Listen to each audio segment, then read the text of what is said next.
अगर करें आपके सेकंड लास्ट पेपर की which is history and political science, तो इसके पेपर के प्रेजेंटेशन से रिलेटेड सारी चीजें डिटेल में आज के वीडियो में मैं आपको बताऊंगा। नमस्कार दोस्तों, मैं सौरभ एडुकेटर में आप सबका स्वागत करता हूं, जहां पर आज के वीडियो में हम डिस्कस करने जा रहे हैं कल होने वाला हिस्ट्री पॉलिटिकल साइंस के पेपर के प्रेजेंटेशन के बारे में। जहां पर सबसे पहले टाइम मैनेजमेंट में ये जानेंगे जो समय पेपर को अटेम्प्ट करने के लिए मिल रहा है उसका सही यूटिलाइजेशन कैसा होना चाहिए, जहां पर हर एक क्वेश्चन को कितना कितना समय आपको देना है ये आपको पता चलेगा। साथ ही साथ ये भी पता चलेगा कि हर एक क्वेश्चन को अटेम्प्ट करने का सही सीक्वेंस क्या रहेगा और उस सीक्वेंस को क्यों आपको फॉलो करना है। दूसरी चीज तो प्रेजेंटेशन टिप्स में सारे क्वेश्चन के आंसर्स को फ्रेम आउट करते समय कुछ चीजों को दिमाग में रखना जरूरी है, वो सारे चीजें प्रेजेंटेशन टिप्स के अंदर में डिटेल में बताने वाला हूं। दोनों चीजों को डिटेल में जानने से पहले वीडियो को पॉज करके अभी एक लाइक करिएगा और कमेंट सेक्शन में आपको बताना है कि हिस्ट्री के थ्योरेटिकल आंसर्स और पॉलिटिकल साइंस के थ्योरेटिकल आंसर्स में से कौन से थ्योरेटिकल आंसर्स आपको दिक्कत देने वाले लिखते समय। इसमें शुरुआत अगर टाइम मैनेजमेंट के साथ करें तो आपका हिस्ट्री एंड पॉलिटिकल साइंस का पेपर कुछ इस प्रकार से इस फॉर्मेट में पूछा जाता है।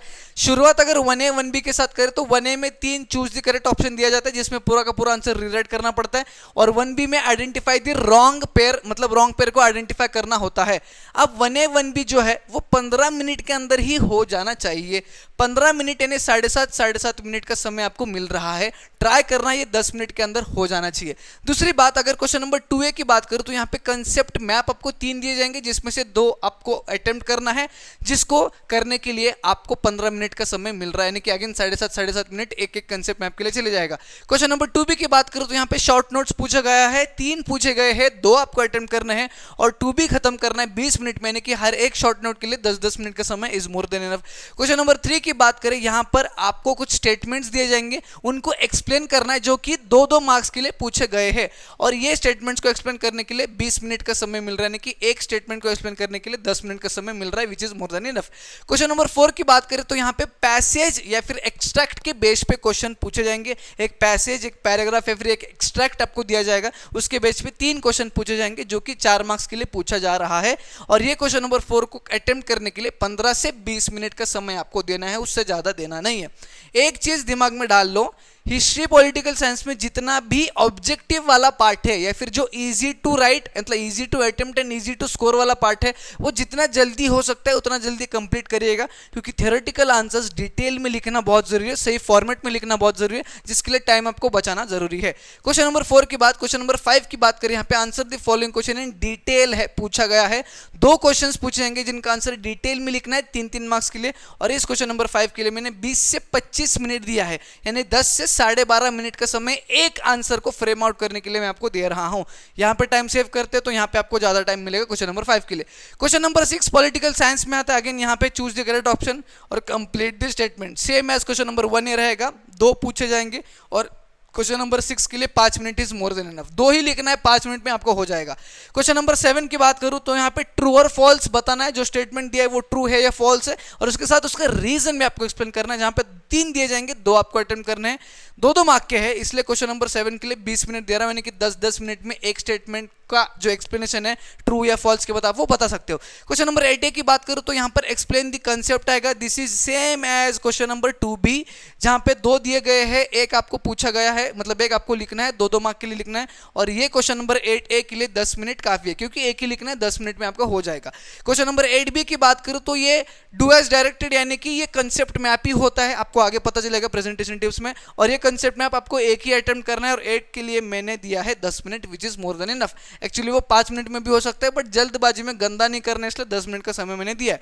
क्वेश्चन नंबर 9 की अगर बात करूं तो answer the following in brief, जैसे कि क्वेश्चन नंबर 5 था, उसी सेम प्रकार से क्वेश्चन नंबर 9 आपका पूछे जाने वाला है, जिसका आंसर डिटेल में लिखना है। हालांकि ये 2 मार्क के लिए पूछा जा रहा है, एक ही आपको लिखना है, 2 दिए जाएंगे, एक आपको अटेम्प्ट करना है, जिसको 15 मिनट का समय में दे रहा हूं, एक 2 मार्क के क्वेश्चन को लिखने के लिए 15 मिनट का समय दे रहा हूं, which is more than enough, इससे ज्यादा तो समय लिखने की जरूरत ही नहीं है। ये सारी चीजें होने के बाद भी आपके पास 10 मिनट का समय बचता है to check the answer sheet, paper को एक बार चेक करने के लिए आपके पास 10 मिनट का समय बचता है।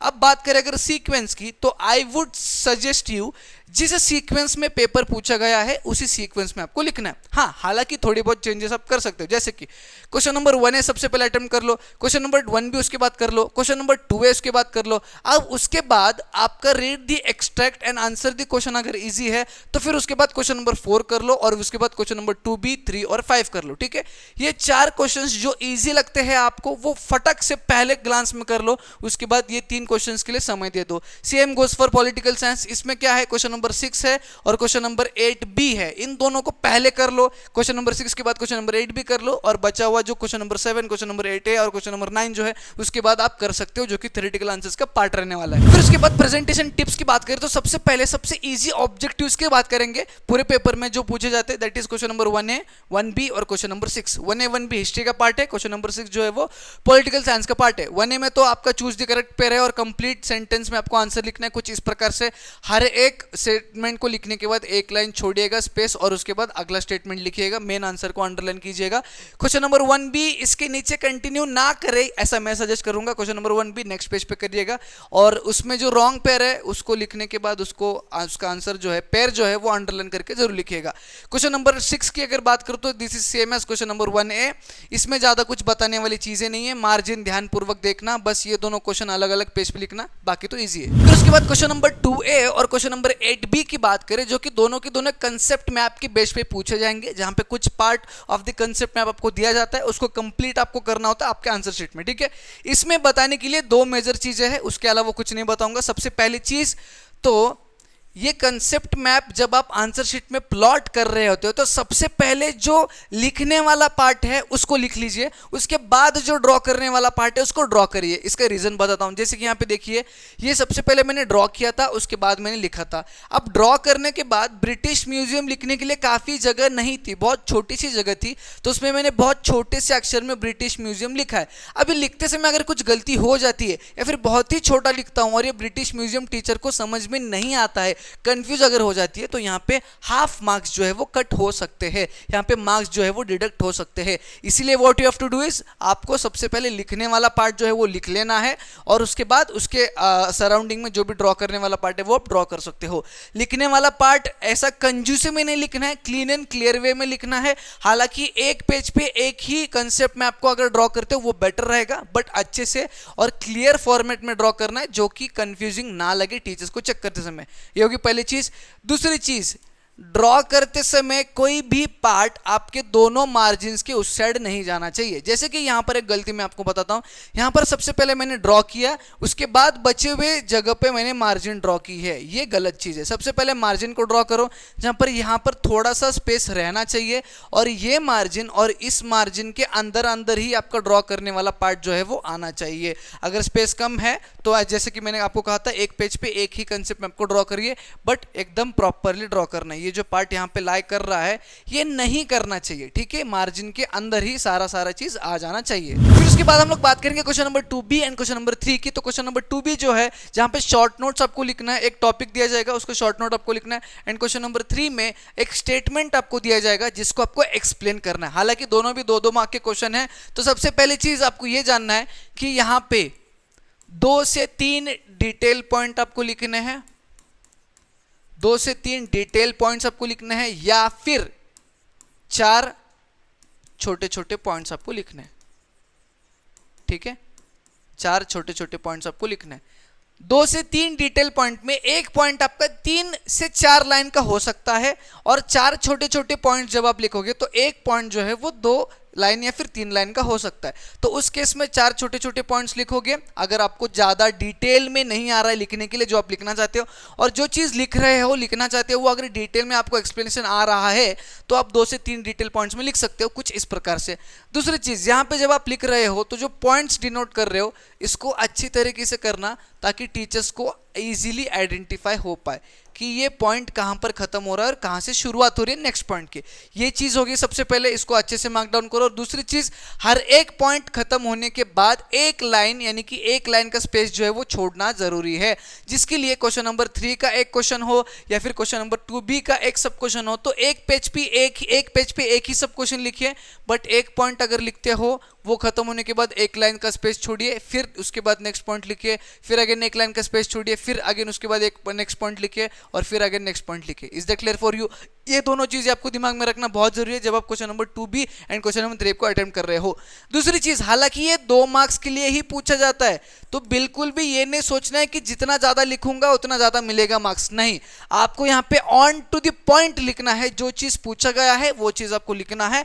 और जैसे कि मैंने कहा 2 से 3 डिटेल पॉइंट या फिर 4 छोटे छोटे पॉइंट। डिटेल पॉइंट अगर आप लिख रहे हो तो व्हाट आई वुड सजेस्ट कि कुछ कीवर्ड्स जो आपको लगते हैं इंपॉर्टेंट है उनको आप अंडरलाइन कर लीजिए, ताकि हर एक पॉइंट में इन कीवर्ड्स को पढ़ने के बाद टीचर्स को आइडिया आ जाए कि आपका आंसर कितना सही है या फिर कितना गलत है। उसके बाद हम लोग बात करेंगे क्वेश्चन नंबर 4 की, जो कि पैसेज बेस्ड होता है, पैराग्राफ बेस्ड होता है या फिर एक्सट्रैक्ट के बेस पे होता है। ठीक है, जहां पर आपको एक पैसेज जो है वो दिया जाएगा और इसके बेस पे 4 क्वेश्चन जो है वो पूछे जाएंगे। सबसे पहली चीज व्हाट आई वुड सजेस्ट, इसको 2 टाइम्स पढ़ना है, यानी कि इस पैसेज को 2 बार पढ़ना, क्योंकि इसके बेस पे 3 प्रकार के क्वेश्चन पूछे जाते हैं। 2 तो है 1-1 मार्क के, एक जो है वो 2 मार्क का। ठीक है, जो 1-1 मार्क के क्वेश्चन है, अगर आपने ये ऑन पॉइंट सही लिखा है तो 1 मार्क मिल जाएगा। अगर आंसर ही गलत है, क्योंकि 1 ही मार्क का है, तो 0 आपको मिल जाएगा। इसलिए इसको 2 टाइम्स पढ़ना जरूरी है, क्योंकि ये आंसर सही आपके आना चाहिए। दूसरी चीज, मतलब 2 टाइम्स पढ़ने का दूसरा रीजन यही है कि जो थर्ड सब क्वेश्चन है जो 2 मार्क्स के लिए पूछा जाता है, और ये 2 मार्क्स के लिए आप बेसिकली 3 से 4 पॉइंट्स में आंसर्स को फ्रेम करते हो। ठीक है, आप 3 से 4 पॉइंट्स में आंसर्स को फ्रेम करते हो, तो ये 3 से 4 पॉइंट्स में आंसर्स को फ्रेम करने के लिए कुछ तो समझना चाहिए ना, और वो चीज समझने के लिए ही मैं बोलता हूं इसको 2 बार पढ़िए, ताकि कुछ ना कुछ चीज आपके दिमाग में चले जाए और आप 4 पॉइंट्स जो है वो इजीली फ्रेम आउट कर पाओ। Is that clear for you? उसके बाद अगर क्वेश्चन नंबर 7 और क्वेश्चन नंबर 8A की बात करें, तो ये क्वेश्चन नंबर 7 और ये question number 8A same format में पूछा जाता है, यानी कि इसका आंसर जो है लिखने का फॉर्मेट जो है वो सेम है, बस पूछने का फॉर्मेट जो है वो अलग अलग है।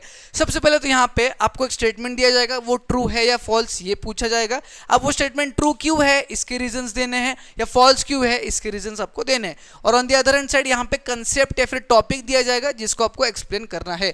2-2 मार्क्स के लिए ही पूछा जाता है। अब देखो यहाँ पे ट्रू और फॉल्स में सबसे पहले तो जो स्टेटमेंट दिया है वो क्यों ट्रू है वो क्यों फॉल्स है ये बताने के लिए वो जो स्टेटमेंट आपको दिया है वो स्टेटमेंट जिस टॉपिक के रिलेटेड है या फिर जिस टॉपिक से है उस टॉपिक का ज्ञान आपका होना जरूरी है। और यहां पे तो डायरेक्ट टॉपिक ही दिया है, तो इस टॉपिक का भी ज्ञान आपको होना जरूरी है, जिसके मदद से आप लिख सकते हो। ट्रू और फॉल्स की अगर बात करूं तो 1 मार्क आपको मिलेगा वो आंसर अगर ट्रू है या फॉल्स है ये लिखने के लिए। अगर ये ट्रू लिखा है, मतलब ये ट्रू अगर आंसर है तो 1 मार्क आपको मिल जाएगा, और ये अगर फॉल्स है और ट्रू आपने लिखा है तो वहां पे आपके पूरे के पूरे मार्क्स चले गए। दूसरी चीज, यहां पे तो 1 मार्क मिल गया। उसके बाद 2 मार्क का क्वेश्चन है, 1 मार्क है इस चीज के लिए, 1 मार्क है ये उसका एक्सप्लेनेशन के लिए। ठीक है, अब इस एक्सप्लेनेशन में भी 3 पॉइंट्स में आपको एक्सप्लेन करना है। बेसिकली ये 2 मार्क्स का क्वेश्चन है, तो जो एक्सप्लेनेशन है वो 2 से 3 पॉइंट्स में आपको एक्सप्लेन करना है। ठीक है, तो इस प्रकार से आपको 2 मार्क्स मिलते हैं। यहां पर जो टॉपिक आपको दिया है, जैसे कि शिवसेना ये टॉपिक आपको दिया है, जैसे कि रिकॉग्निशन टू पॉलिटिकल पार्टीज ये टॉपिक आपको दिया है। अब इस टॉपिक के रिलेटेड जो भी चीज आपको पता है उसको 4 पॉइंट्स में आपको डिस्प्ले करना है। ठीक है, यहां पर 4 पॉइंट्स, यहां पर 3 पॉइंट्स प्लस आपका स्टेटमेंट ट्रू है या फॉल्स, इतना सिंपल से फॉर्मेट है लिखने के लिए। ठीक है, अब दोनों चीजों को सही सही प्रकार से अटेम्प्ट करना है। जो टॉपिक्स मैंने आपको दिए थे, जैसे कि सारे प्रकार के टॉपिक्स मैंने आपको इंपॉर्टेंट पीडीएफ में दिया था, वो टॉपिक का ज्ञान होना जरूरी है, क्योंकि उसी टॉपिक के रिलेटेड, उसी टॉपिक के बेस पे आप ये शिवसेना के रिलेटेड 4 पॉइंट्स और ये ट्रू और फॉल्स के रिलेटेड 3 पॉइंट जो है वो लिख सकते हो। टॉपिक एक बार पता है तो उस टॉपिक से 4 से 5 इंपॉर्टेंट कीवर्ड्स को आप उठाओगे और उन्हीं 4 से 5 इंपॉर्टेंट कीवर्ड्स की मदद से 4 से 5 पॉइंट्स में आप आंसर्स को लिखोगे। दूसरी चीज, यहां पर भी पॉइंट वाइज ही आंसर लिखोगे और हर एक पॉइंट लिखने के बाद एक लाइन का स्पेस छोड़ दो। इसको और आसान करने के लिए अगर आपके पास कुछ इंपॉर्टेंट कीवर्ड्स है, जैसे कि यहाँ पर डेट्स हो गए और बहुत सारी चीजें होगी, उसको आप सिंपली अंडरलाइन कर लो, जो कि हाईलाइट हो जाएगा चेक करते समय। उसके बाद बात करेंगे क्वेश्चन नंबर 5 और क्वेश्चन नंबर 9 की, जो कि क्वेश्चन नंबर 5 है हिस्ट्री का, क्वेश्चन नंबर 9 है पॉलिटिकल साइंस का। क्वेश्चन नंबर 5 3 मार्क्स के लिए पूछा जाता है, तो 3 मार्क्स के जो क्वेश्चंस पूछे जा रहे हैं, तो यहां पर आपको 3 डिटेल पॉइंट्स लिखने हैं और यानी कि इसके अलावा आपको 4 से 5 छोटे पॉइंट्स लिखने हैं। ठीक है, ये हो गए 3 मार्क्स के क्वेश्चन की बात कर रहा हूं। 2 मार्क्स के क्वेश्चन की अगर बात करूं तो 2 मार्क्स के क्वेश्चन में 2 डिटेल पॉइंट्स और 3 छोटे पॉइंट्स। ठीक है, इतनी चीज आपको ध्यान में रखनी, ठीक है। आंसर प्लॉट करना आपको पता है कैसा प्लॉट करना है, पॉइंट वाइज फॉर्मेट में प्लॉट करना है, हर एक पॉइंट के बाद एक एक स्पेस छोड़ना है, वो सारी चीजें पता है। दूसरी चीज यहां पर क्या होता है ना, जैसे क्वेश्चन अगर आप पढ़ते हो और क्वेश्चन पढ़ने के बाद उसका आंसर आपके दिमाग में आसानी से अगर आ रहा है तो आप डायरेक्टली इस प्रकार से पॉइंट वाइज फॉर्मेट में लिख लो आंसर, कोई बात नहीं है, आप लिखोगे और वो आंसर सही भी रहेगा, ठीक है। आंसर लिखने के बाद बस क्या करना है, जैसे कि मैंने यहाँ पे कीवर्ड्स को जो है वो अंडरलाइन किया, आप वो कीवर्ड्स को अंडरलाइन कर सकते हो। ये हो गया पहला केस ऑफ सिनेरियो, ठीक है। दूसरा केस ऑफ सिनेरियो, अगर उतने डिटेल में आंसर को आप याद नहीं कर पा रहे हो तो what you can do is आप सब हेडिंग के फॉर्मेट में आंसर्स को जो है वो रिप्रेजेंट कर सकते हो। कैसे करना है रिप्रेजेंट, वो भी मैं आपको बताता हूं। सब हेडिंग वाला पार्ट भी बहुत आसान है करने के लिए। जैसे कि समझो 3 डिटेल पॉइंट्स आपको लिखने, ठीक है। तो पहला कोई एक कीवर्ड उठा लो और उसके मदद से एक सब हेडिंग बना लो, उसको अंडरलाइन करो और इस सब हेडिंग का एक्सप्लेनेशन 2 से 3 लाइन में दे दो। दूसरा सब हेडिंग बना लो, अगेन 2 से 3 इंपॉर्टेंट कीवर्ड्स की मदद से उसका एक्सप्लेनेशन 2 से 3 लाइन में दे दो। तीसरा सब हेडिंग बना लो, अगेन इंपॉर्टेंट कीवर्ड्स की मदद से उसका एक्सप्लेनेशन 2 से 3 लाइन में दे दो। अब यहां पर इस फॉर्मेट में जो एक्सप्लेनेशन आप दे रहे हो इसकी तरफ किसी का भी ध्यान नहीं जाएगा पेपर को चेक करते समय। जो हेडिंग सब हेडिंग आपने लिखा है वो कितना सही है उस पर पूरा पूरा ध्यान जाएगा। सब हेडिंग अगर सही है तो मार्क माय वर्ड्स, इस क्वेश्चन में आपके पूरे पूरे मार्क्स कंफर्म है।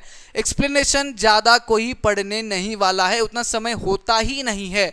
ये ऑप्शन तब आपको अप्लाई करना है, तब आपको यूज करना है जब आपको डिटेल में लिखते समय सारी चीजें याद नहीं आ रही है। कुछ कुछ चीजें याद जो आ रही है उसकी मदद से सब हेडिंग फॉर्म कर लो और बाकी सारे की सारी चीजें उस कीवर्ड्स के हिसाब से या फिर उस सब हेडिंग के हिसाब से जो एक्सप्लेनेशन लिखना है नीचे आप लिख सकते हो, कोई पढ़ने वाला है नहीं।